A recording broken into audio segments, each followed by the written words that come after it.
Recording in progress. Sorry, I'll mute. There we go. Okie dokie.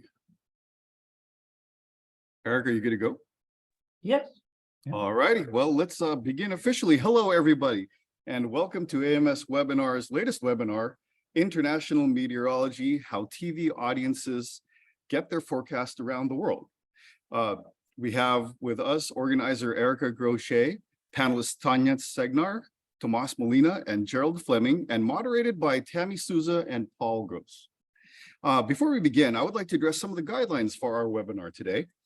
For those of us joining remotely, please put your questions in the Q&A window on the bottom of your screen. We will get to the questions throughout the event. And now I would like to introduce today's guests. So thank you, Erica, Tanja, Tomàs, Gerald, Tammy, and Paul. Thank you very much for joining us. Erica is a certified broadcast meteorologist with extensive on-camera experience. She worked as a broadcast manager for the AccuWeather Network, as weekend evening meteorologist for WNBC in New York City, and held on-camera positions at WPVI in Philadelphia and WUSA in Washington, D.C. Erica has been actively involved in the meteorological community, serving on the AMS Council, and is the incoming commissioner on professional affairs. And for our panelists, Tanja Cegnar works at the Slovenian Environment Agency. She is also a weather presenter at the national television, and since 2021, she has been the president of the Slovenian Meteorological Society and serves on the European Meteorological Society Council, as well as chair of the EMS Media and Communications Committee. Gerald Fleming worked for Meteorologists, I'm sorry if I'm butchering that, for 37 years as a weather forecaster and weather broadcaster.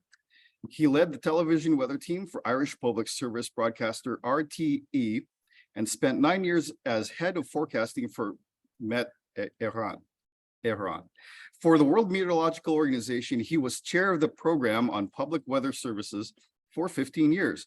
He now works as a meteorologist or a meteorological consultant on a variety of WMO and World Bank development. And Tomàs Molina works as chief meteorologist at Televisió de Catalunya since 1987 and associate professor at University of Barcelona since 2000. Tomàs has served as former chair of the International Association of Broadcast Meteorology and former president of the Climate Broadcasting Network of the European Commission. He also currently serves as the European Climate Pact Ambassador.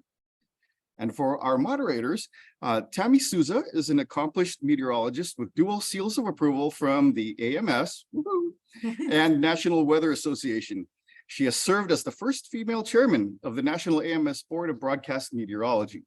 With an impressive career spanning major news stations across the country, she is known for her expertise in severe weather coverage and her dedication to climate change and environmental issues. And Paul Gross. Paul recently retired from Detroit's NBC affiliate WDIV-TV after 40 years at the station. He has been awarded 11 Emmy Awards for his work. Paul is also a certified consulting meteorologist who consults with the legal community in litigation involving weather and has testified in nearly 4 trials. And with that, Tammy and Paul, thank you for joining us today, and I give you the floor. Well, thanks so much, Gideon. It's great to be here with both Erica and you, Tammy, and also with our three panelists who are friends of mine that I've known for 30 years. It is great to see you guys. Here in the United States, we have kind of 4 main bodies of newscasts at local stations. We have the breakfast newscast, then you have the lunchtime newscast, then the late afternoon dinner time newscast, and then you have the late evening, which is at 10 or 11 o'clock in most cities. So maybe you can start by giving us kind of a rundown of what do you have for broadcasting? What is your average shift? What do you have to do for your average workday?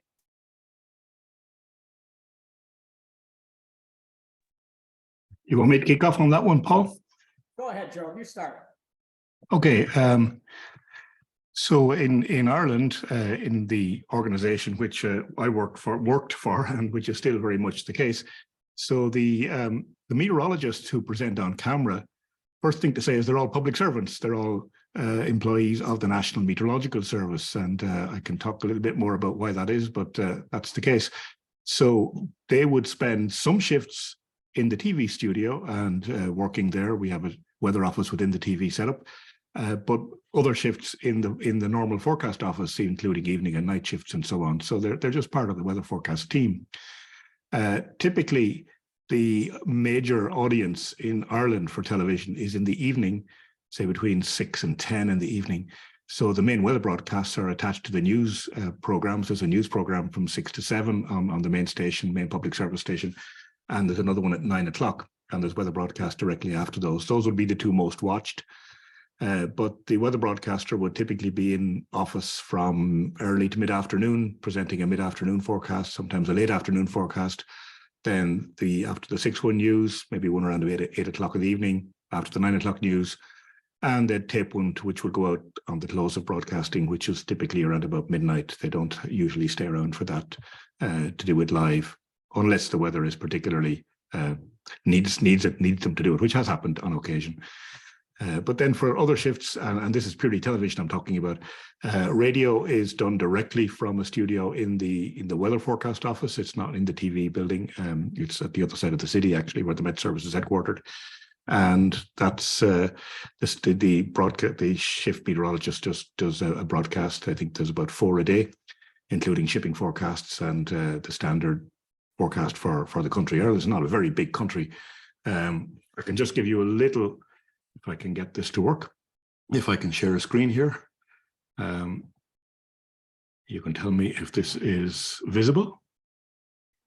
Yep.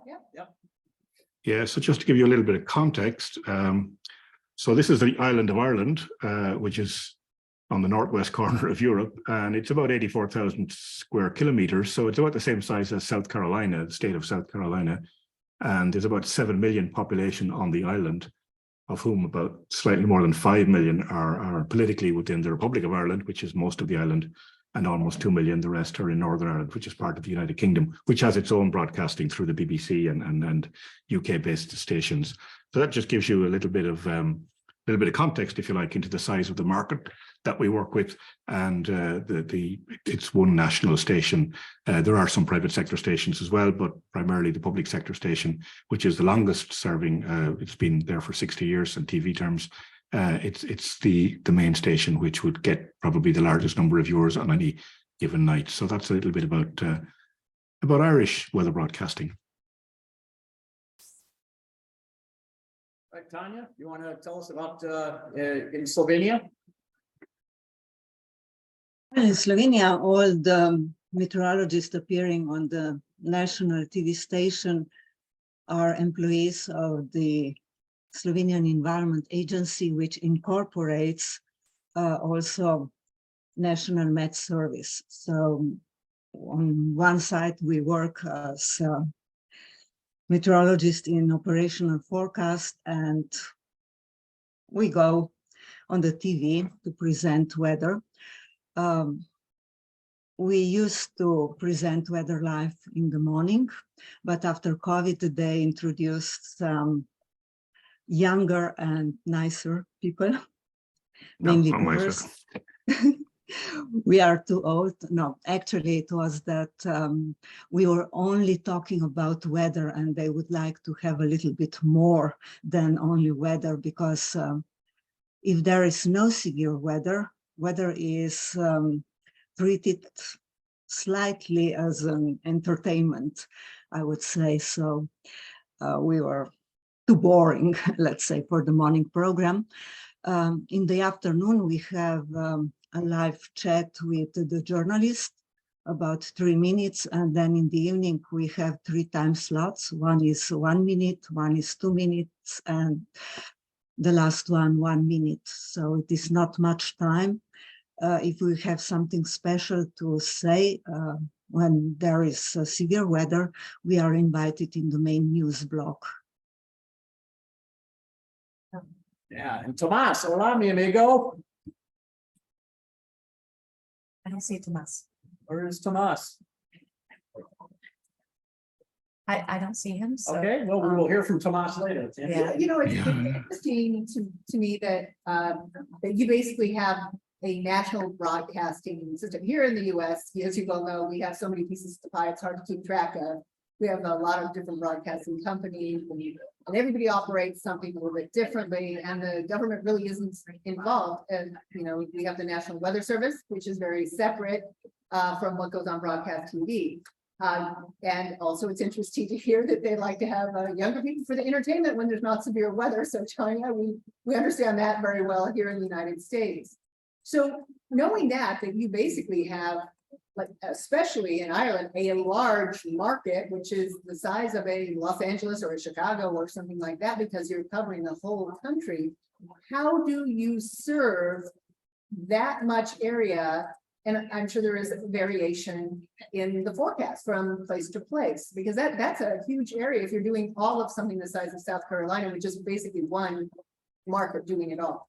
So Gerald, do you want to speak to that? Sure, yeah, you're quite right. It can be a challenge because even though our island is not that big in geographically, we can have very, very big differences from east to west or from north to south in the weather conditions. I'll just share again and give you a quick look at the kind of weather hazards that we've got. Hopefully that's visible now. So our main weather hazards come through Atlantic storms. We're right in the path of the mid-latitude westerlies, which cross the Atlantic. So strong winds, heavy rain, storm surge, high waves, that sort of thing. The west and southwest coast is a lot wetter than the east. There's some high ground there. It's not that high. It's about 1,000 meters, 3,000 feet, something like that, but high enough to capture the clouds. So the rainfall figures there might be double the rainfall figures in the east, looking climatologically. We can get very prolonged wet periods in the winter months, particularly in the spring months too, when we get what I suppose would be characterized in the US as atmospheric rivers, like you've got sometimes off the coast of on the Pacific coast, that sort of thing where you just get rain and rain and rain for days and days and days on end, and that brings a lot of flooding. Snow and ice are big problems because they're quite infrequent. We're not used to them, so when snow comes, particularly, it's a big hazard in terms of the difficulties with society. A lot of flooding in the rivers, that's a big problem, and a bit of fog. We don't suffer terribly much from high temperatures, at least not yet. We'll wait and see as climate change moves, whether that's a big problem. And drought is not a big deal for us either. We get maybe 3 or 4 weeks sometimes of little or no rain, but that's about the extent of it. The Atlantic is a pretty reliable delivery mechanism for wet weather in this country. When we were on television, we had 2 minutes to give the forecast. And in the early days, I'll just run through some of the charts I've got here. When I started television, first of all, this is the National Met Service, and this is the national broadcaster. They're on different sides of the city, but they work closely together, have been doing so for more than 60 years. This was when I started, which was in the middle of the 1980s. This gentleman, who was actually head of forecasting at the time, had been one of the original weather teams starting in the early 60s. And we had 3 charts to show. We had 2 isobaric charts, one for today and one for tomorrow, and one little map, which you might be able to see there with 3 or 4 words on it and a few symbols for wind and temperature. And that was it. You had to describe everything verbally. You didn't have all the whiz-bang graphics that came along. Actually, not that much later, computer graphics we got in the late 1980s.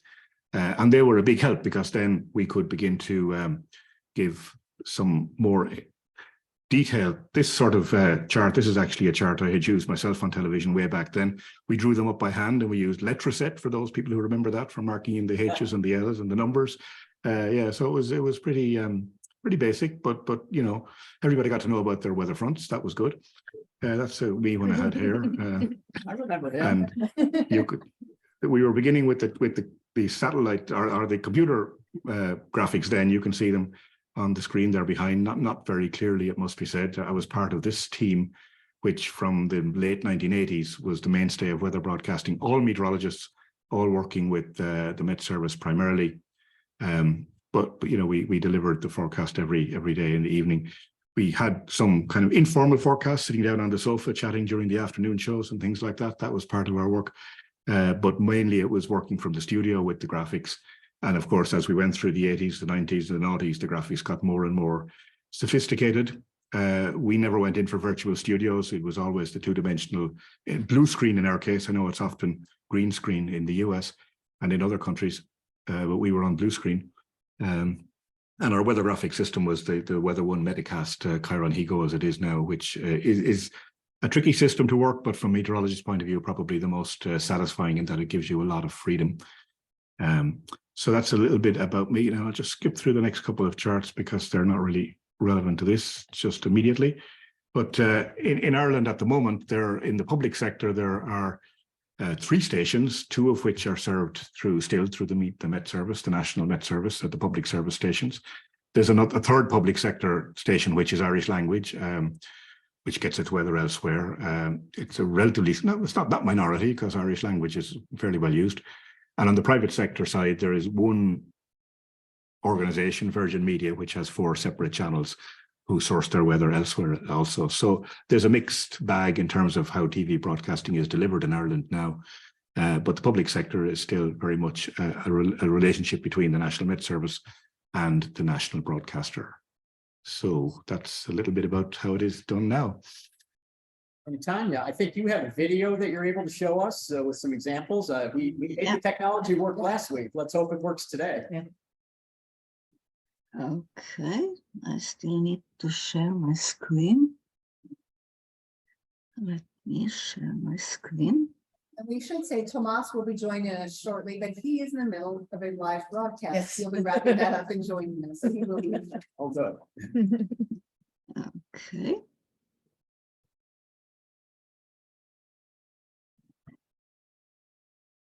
Yeah. Okay.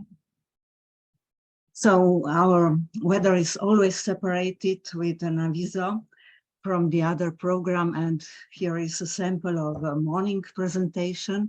It is always an interaction with the moderator of the morning program, and it was about 4 or 5 minutes, and there was a chance to explain a little bit some interesting features of weather, but we always used to show a satellite, and we always used to show the forecasting map. And this is the afternoon setup with, and it always starts with this visa, and there is a journalist, and we always agree before what we are going to talk about. And you can see they always present us as employees of the Environment Agency, so that it is clear that we do not belong to the TV staff. There is a chance to talk about the UV index, pollen concentration. It is always a chance to talk about climate change. And here is the normal setup where we present weather during the evening. And you know, 1 minute is really a short time, and we have to really concentrate on the most essential thing. But as much as possible, we try to keep but a little bit more information also to educate people. But our audience changed a lot during the last decades. Now, on average, our audience is 50 plus. So it is really something that it changed a lot, and unfortunately, I would say people go more towards the private channels, private TV stations, because, as I say, they give much more time to weather forecast, and it is also in their interest to make it more appealing.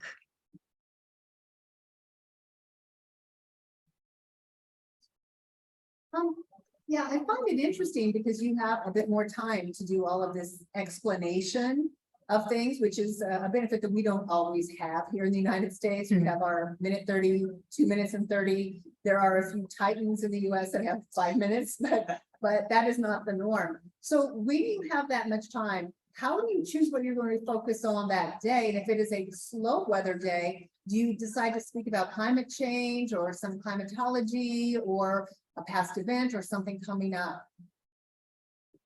Well, we also comment if there is some severe weather anywhere else in the world, let's say tornadoes or some hurricanes. So we always find something, or we are talking about the ice caps on the Arctic, how the snow is and sea ice is melting. What are the trends? There's always something to talk about. Let me ask you this. What is it that your viewers ask for the most? What is it that they particularly want to see? Because obviously you're covering a large range of things. What is it that they constantly say, this is what we want you to focus on? Or do they have something? Well, what is the must is to tell them what will be the weather next morning and next afternoon, and let's say give them a hint how it will develop in the next 3-4 days. That's the must. I'm going to ask about this. Do you ever have the problem there with people reaching out with just really awful comments? I mean, that is prevalent in the United States. We can't please anybody here. And on social media, email, whatever, people here, many people like it. They'll send a nice note, but there are a whole lot of people that feel the need to reach out and just say something awful, not just about the weather or our presentation or our beliefs, but our hair, our clothes, our shoes, our smile. Do you have to deal with that at all? Exactly. They mostly like to comment how you are dressed, how you move. Everybody has a preference. Now we are introducing young colleagues to present weather, and well, we don't like, I don't know, the statue, the way how people are talking, and then after a while they get used to us. But what we notice is that we are using a lot of social media to reach out with our information, and on social media we really get everything. Let's say the feedbacks, which sometimes are really nasty, but okay, so you get that too. How about Ireland? What's it like there, Gerald? Do you get good feedback, bad feedback? Do you find that social media is just a spiraling well that you go down, a rabbit hole of people with commenting on irrelevant things? Yeah, or I mean, I was out of broadcasting before social media really took off, and that's maybe not a bad thing. But to go back to a point that Tanja made, we were a mixed team of ladies and gentlemen, and the ladies particularly were getting a lot of comments about their hair or their clothes and that. And I mean, for us men, it was easier basically. Once you put on a collar and a tie or something reasonably respectable, nobody put much comment on what you were dressed with. But the ladies, it was very different. Which I thought, these were people who I was working with all the time. I knew them as very reliable colleagues, very hardworking, very good scientists. And then to see them characterized in, shall we say, completely different terms by people commenting was just I didn't find that very comfortable. But as somebody said to me once, social media and people writing stuff, it's as we would say in Ireland, it's about like two fellas sitting in a corner of a pub, like drinking pints and putting the world to rights and making comments on everything. And that's what it is. And you just pay no more attention to it than you would to those two people sitting in a pub drinking and commenting on the world as it goes by. So I think you need to keep it in perspective. Easy for me to say that because first of all, I was on broadcasting early on from the 80s. I was well established by the time social media began to come along, and I was, reasonably popular, I think. And I was head of forecasting then. I was regarded as a kind of somebody who was been there for a long time, was respected in that context. So I didn't have any much of a blowback in that sense. And as I say, the real growth of social media, which has happened in the last decade, would have been after my time as a broadcaster anyway, because I was head of forecasting for the Met Service for a number of years before I retired. And I wasn't obviously broadcasting, not routinely, though I was doing a lot of news items and that. If there was severe weather and so on, I would be fronting up on those. Okay, but that's a different type of role and so on. So I probably escaped the worst of the social media problem. It is really a problem. I think you've got to keep it very much in context. Separate your persona on screen from what's you that your family know and that your so on and your friends know. It's a different thing. You have to realize that when you go on screen, you are a persona and let people criticize that persona if they want to, but it's not really criticizing you. You've got to separate yourself a little bit from that. So you're not doing dancing weathercast on TikTok? Is that what we're hearing? No. That's I'll leave that to those who want to, or better movers than me. I just do meteorology. Okay, let me ask one last thing, because I did ask this of Tanja. So what is it in Ireland that is the #1 thing that people want to see from you? Do they like to hear about the climate news, just severe weather? Do they only want to know what tonight and tomorrow is going to bring? Are they only wanting to know about the weekend? What is the main thing that you get as a request or interest from your viewers? Yeah, an interesting question, and just an interesting aspect of the weather broadcasting in the station, the Public Weather Service station, RTE, is that it's not part of the news. It's not part of news division. It's part of science programming, and it's quite separate from news. So the news comes and goes, finishes, and then the weather is afterwards completely separate from it. So in that sense, you've got a good bit more freedom. Granted, you don't have a lot of time. The most important thing that people want to know in Ireland is not necessarily tomorrow's weather, but the trend in the weather in the next 3 or 4 days. We're still very much an agricultural country. I mean, it's a small part of our economy, but it's still a big part of our lives, if you like. In fact, it's not that small because we're a big food exporter, a big grower of food and exporter of food. So for farming, it's important to plan ahead and to know what the weather is going to be like in the next 3, 4, 5 days to be able to plan the work. But for people generally, particularly coming up to weekends, to plan weekends, what they'll be able to get out and about to do. We've done some surveys and we find that people are actually more interested in the weather 3 and 4 days ahead than in tomorrow's weather, which maybe they just go on the old persistence that today's weather will be tomorrow's weather. Of course, you always lead with tomorrow's weather, but you always give the forecast for that extended period ahead. And indeed, we started off a long time ago doing a broadcast specifically for farmers looking 1 week ahead, at a time when 1 week forecasts were really very much pushing the edge of what meteorology and forecasting could offer. I'm talking back in the early 1990s, and the models were very crude then. But it's very popular. It's still running, and farmers, no farmer in Ireland will miss that broadcast. I mean, now they can get it on the web, of course, and whatever, so they don't actually have to sit there at the specific time. But it became very popular very quickly because the farming community and others who needed to plan their work really relied upon it. And I'll ask this to both of you. Maybe we'll start with Tanja. You both broadcast to an entire country.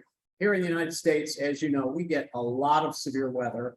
And I'm curious what kind of severe weather you have to deal with and how do you handle it in the broadcast? Do you interrupt programming? How do you handle notifying the public when there is life-threatening weather? Do you have watches and warnings like we do?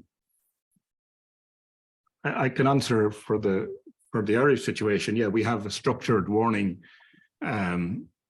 system, goes green, yellow, orange, red. It's common throughout Europe now, this sort of what we call traffic light system. So that's decided by the forecaster in the forecast office, of course. It's not decided by the broadcaster. But once the warning is issued, the broadcaster will pick it up, and we do have special graphics. A yellow status warning, which would typically be for something like strong winds or some heavy rain, would be a relatively normal thing through the winter, particularly. Maybe 1 in 3 days you might have a yellow status warning for some part of the country. But once it gets up to orange, and particularly up to red, then you're into a different situation where the weather is really leading the news very often. So the Met Service will issue the warning, and the broadcaster will usually react to that by interviewing the meteorologists or bringing them onto the news program or whatever to discuss it. We also have a thing in Ireland where we have a national, I'll just have a quick show it to you here, I think. Yep, I'll just share my screen if I could briefly. There we go. Should be sharing now. When I was head of forecasting, I used to front up with this a lot. It's effectively a national emergency coordination mechanism running across all public service departments. And we would be in there providing the forecast to the various people from the equivalent of FEMA, I suppose, the disaster management specialists and so on, and discussing with the other government departments about transport or education or whatever might be affected. But we'd always do a press conference after that. So that would be one way we'd be bringing that warning through the media. And those, when they were called, the media would be flocking to them. It was always big news. So that was part of the job that I would have brought a lot of my broadcasting experience and skills into in the latter part of my career, where you need to communicate what's going to happen in a severe weather situation, communicate it effectively to the media, and obviously answer any Q&As, hopefully in a coherent and sensible manner, and give them sound bites to go away with. That was an important part of our job. That really only started in and around about 2009, 2010. But over the last 12, 15 years, that's become quite a big part of the weather scene in Ireland, is servicing that emergency coordination mechanism and fronting up to the media as part of that. Yep. Tanja. Yeah, we have the same system. Most of the Europe is using this Meteo Alarm platform, which is more or less unified. Severe weather in our country, well, severe thunderstorms, danger of hail, severe strong wind, let's say frost, it is also an issue. Then if there is really heavy snowing, it is also a warning, and floods. So, and if there is danger of wildfires. So, and we also have a special graphics for that, and it is the must that this must be included, the warnings in the weather forecast, either on TV, radio, and also on the platforms, on the social media and on the web. You guys want to introduce Tomàs, because he's Yeah. able to join us. Yeah. Hola, mi amigo. Welcome, Tomàs. Molina from Barcelona. Nice to see you, my friend. You want to give us a tour? Well, I've just finished now my weather forecast on TV, and I was trying to show you one of our studios. This is a studio for the 24 hours channel. This is a only news channel, and then this is our place. You see, the place where we do the weather. Well, of course, Hello, you see? You see me there? Okay. Well, this is the place we do the weather here at the studio. I don't know what they were talking, Gerald, Tanja, they were all talking about their career, or what? What should I talk now? Well, maybe start off by kind of telling us about the people you broadcast to. In Slovenia and in Ireland, it's one big audience, the whole country, not like here in the United States, where every city almost has a different news about that. We are the same as the. We are generalistic channels. In fact, we broadcast for all Catalonia, País Valencià, and Balearic Islands, all the places where they speak Catalan. My TV station is in Catalan, not in Spanish. Catalan is another language of the Iberian Peninsula, and we have, in fact, we are a team of 9 persons, and we have 2 TV channels, which is the main channel. And we have this one, the 24 hours news channel. And also we have radio, and we also do the weather for radio. They have also several channels, the normal radio, and they also have a 24 hours a day weather information channel in radio. So our group is integrated in the whole system. We do TV, we do radio, and we also run the website. We have the weather for the website, and we run the forecast for the website also. We do have a Yes, question. questions. Yeah, question from the audience here. So Katie Flommer wrote a question in here. Thank you for joining the webinar, Katie. Do you feel that TV weather broadcasters are well trusted in your country? So Tomàs, you're still off of mute, so why don't you start, and then Gerald, and then Tanja, please. I think we are. In fact, we have the highest rates every day. In our case, in my case, in this case, I like this. We have the peak point of the audience every day. So I think they follow us, and at the same time, we also have the people knows us, and people somehow they love us. I must say this way. We form. Well, I've been on air for 36 years now on camera, You see, this is me. This is my colleague of the morning. just to let you know. But the fact is that the news segments are very important in our programming, and the weather. And as maybe as Gerald and as Tanja, we have long careers, and then we are kind of a part of the family for the people in here. Gerald? Yeah, I'll agree with Tomàs and most of what he said there. I remember seeing one of the BBC broadcasters asked this question a long time ago, and he said, well, we appear on screen, we smile, we're nice, we don't use bad language, and people generally like us.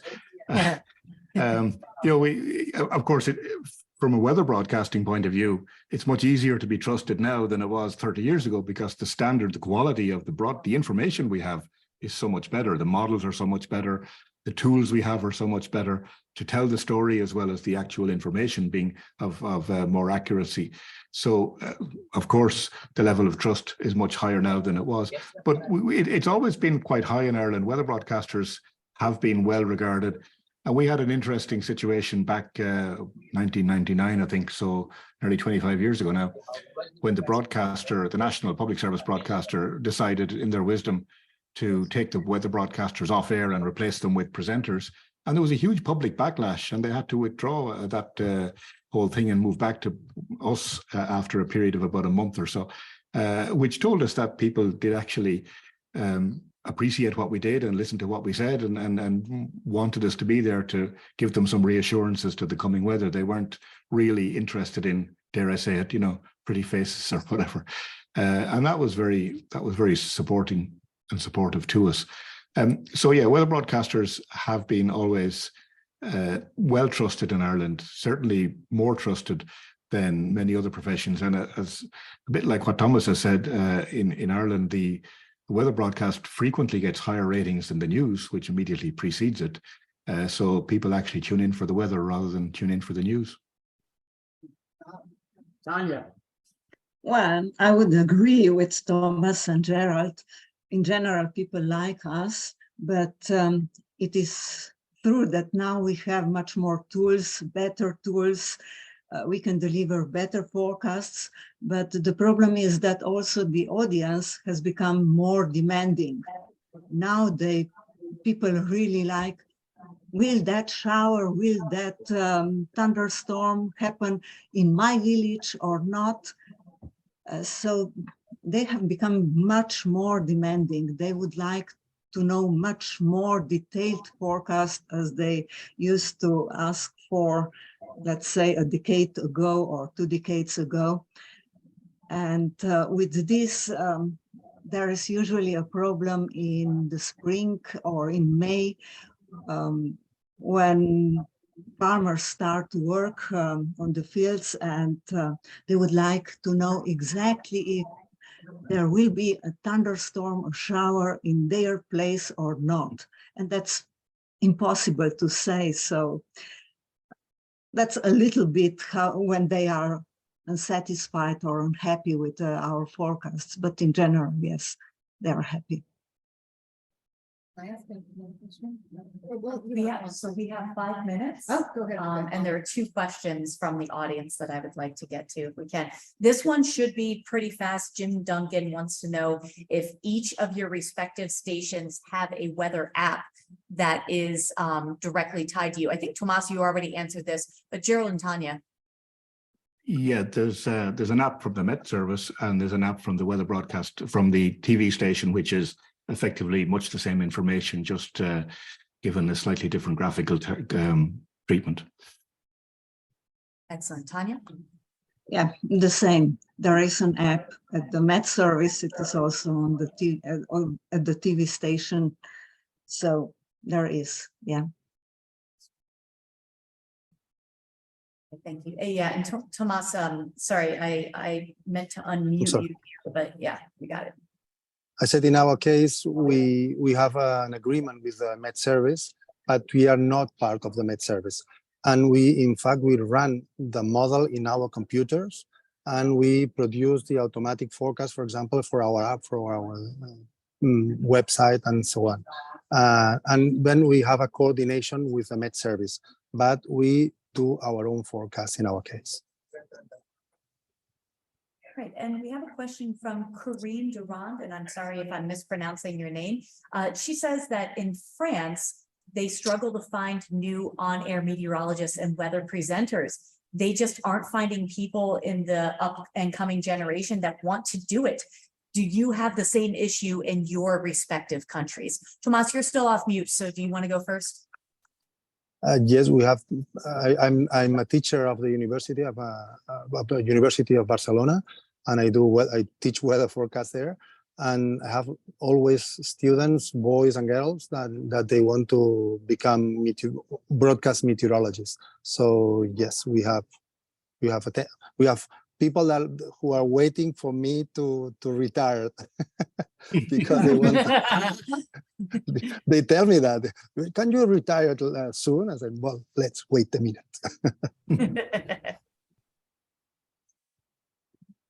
Gerald?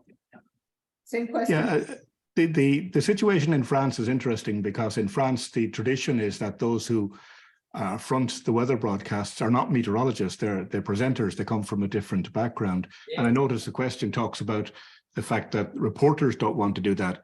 For us, because we were meteorologists, we were interested in weather first, and we were interested in becoming weather forecasters. Broadcasting was, if you like, another step for us, and we were happy to take that. And I think that's still the case for people who are weather forecasters within the Irish Met Service, that they're happy to take on the broadcast role because they see that that's as far as they want to go. They're not trying to make a career in broadcasting. Their career is in forecasting, and the broadcasting is just an added dimension to it, really. So I think the structure that we have in Ireland and the structure in France are quite different in terms of the way people find their way into weather broadcasting. And Tanja, how about where you are? Do you have them lined up at the door there to get your job? Well, becoming a broadcaster, in addition to the forecaster at the National Met Service, is a nice addition. And it is a nice promotion, personal promotion.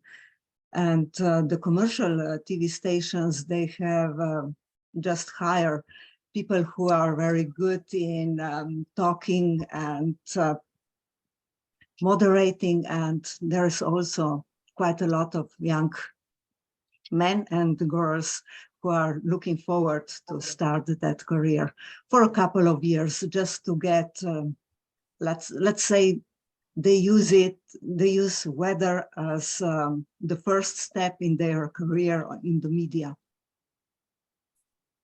Yeah, one last question. Here in the United States, the people that the viewers watch on TV do not work for the National Weather Service. They do not work for our National Meteorological Government Agency. But in a lot of countries in Europe, the people that are doing the weather do work for the National Meteorological Service. So the question is, you have to use their forecast, but what if you disagree with the forecast? Can you change it at all? And just quick answer, because we're about out of time, but can you change the forecast at all from the government forecast?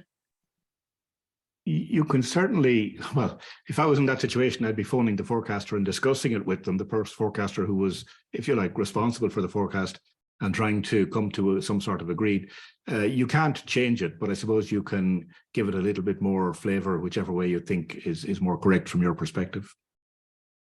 Well, for us, it is so that we cannot change the warnings, but we can change the highlights, or we can interpret it differently. So we have that freedom. Mm-hmm. In our case, we also have to say that to reproduce the warnings of the our National Met Service, and do this coordination with them in terms of forecast. In fact, we talk with them and we follow the situations together. So we are not part of the meteorological service, but we are in touch with them. Okay, thank you so much, everybody. That's all the time that we have. And I'm so sorry to the folks we got questions fast and furious after 1 p.m. Pacific time. So I'm sorry to the folks that we did not get to your questions, but Gideon is back to close things out for us today. Well, thank you very much, Erica. And thank you, Paul and Tammy, so much for taking care of us today. And I also would like to extend a thank you to our international guests. So Gerald, Tanja, Tomàs, thank you so much for joining us for this webinar. This has been a great opportunity for us to get a look at meteorology beyond our borders. So very much appreciated. And as a note to our viewers, all webinars will be available to Weatherband members at amsweatherband.org. And if you have any further questions or want to talk about the webinar, members are welcome to discuss on the Weatherband Community Forum. And with that being said, I'd like to bid everybody adieu. Take care and have a great one. See you guys. Bye. Bye.